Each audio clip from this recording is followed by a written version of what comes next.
कोई भी बच्चा बच्चा रहते हुए नहीं समझ पाता है। वो समझता कब है? जब वो भी माँ बाप बन जाता है, तब ये सीढ़ी दर सीढ़ी है, तब फिर वो अपने बच्चे को समझाता है।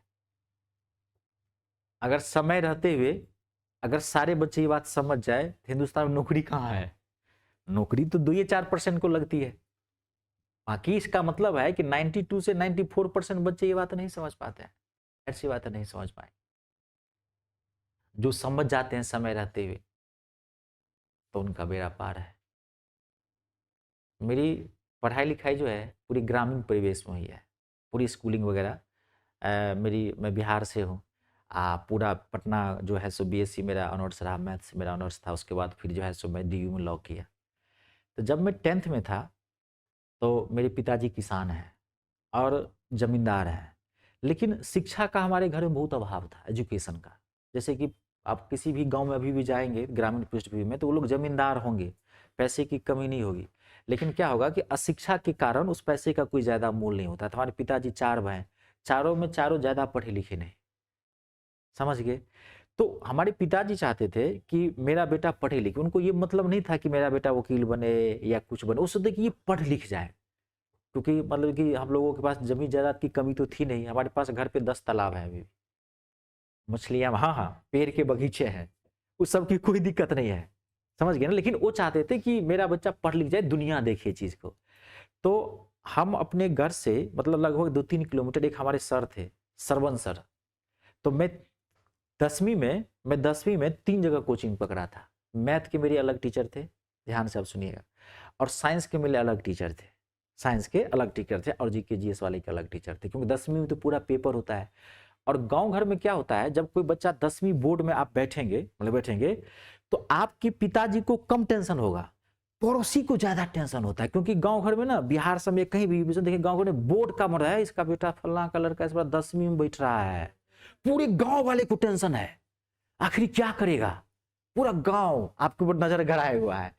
इस वजह से क्या होता है, सामाजिक मान प्रतिष्ठा की वजह से उस बच्चे का जो माँ बाप होता है वो भी टेंशन में आ जाता है कि मेरा बेटा नाम रोशन करे, हासिल करे। तो मेरे सर जो थे फिजिक्स केमिस्ट्री वाले थे, बहुत अच्छे टीचर थे, सरवन सर उनका नाम था। तो हमारे घर से 3-4 किलोमीटर की दूरी पर पड़ता था, तो हम साइकिल से जाते थे, टूटी फूटी साइकिल रहती थी, पहुंच जाते थे हम लोग, गिरते पड़ते वहाँ पे, क्लास लेते थे वहाँ से। हाँ, कभी पैदल चले गए, नहीं बल्ले बल्ले उतना नहीं, उतनी समझदारी थी, जाते थे। तो मेरे पिताजी ना, अब ध्यान से सुनिएगा, मेरे पिताजी हर 3-4 दिन पे सर के यहाँ पहुंच जाते थे, सर थोड़ा देखिएगा बढ़िया से सर, इसको थोड़ा मार के पढ़ाइएगा, नहीं पढ़ता है तो अपना बेटा जैसा पढ़ाइए सर, धा के तोड़ तार दीजिए इसको सर। वो हर आते थे और सर पढ़ाते, बोलते बहुत कम थे, बहुत कम। खैनी खाते थे, बिहार के 99% टीचर खैनी खाते ही खाते हैं, मुंह अपना खैनी रखे हुए हैं, पूरा कोना गंदा किए हुए हैं, बांस मार रहा है, वहीं हम लोग बैठे हुए हैं, सर की खैनी का खुशबू ले रहे हैं। एक दिन कौन उसको साफ करेगा, हफ्ता भर में साफ किया तो छोड़ दिया, ठीक है। अब हम लोग बैठ रहे हैं, 4 आदमी, अपना चौकी होती है लकड़ी की जो बनती थी, 3-4 का ग्रुप होता था, उसमें हम लोग बैठ रहे हैं, अपना पढ़ रहे हैं। मेरे पिताजी उसी टाइम में आ जाते थे, जब पढ़ाते थे मेरे पीछे पीछे आते थे, वो बोलते थे, अब बोल रहे हैं, और सर बोलते थे तो हर 3-4 दिन बाद एक दिन हमारे सर ना इरिटेट हो गए, मेरे पिताजी को, जो वो आते 3-4 दिन पर इरिटेट हो गए।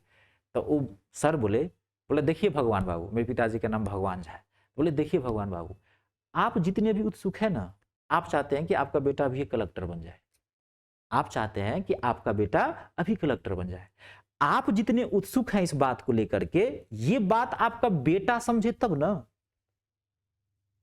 आप तो चाहते हैं, आप अभी चाहते हैं कि हमने अपने जीवन में जो कुछ नहीं कर पाया वो सारी चीज अब ये करे, तो आपकी इच्छाएं हैं, आपकी भावनाएं हैं, आप चाहते हैं कि मैं इसमें घुस जाऊं, कि कुछ कर ले अभी।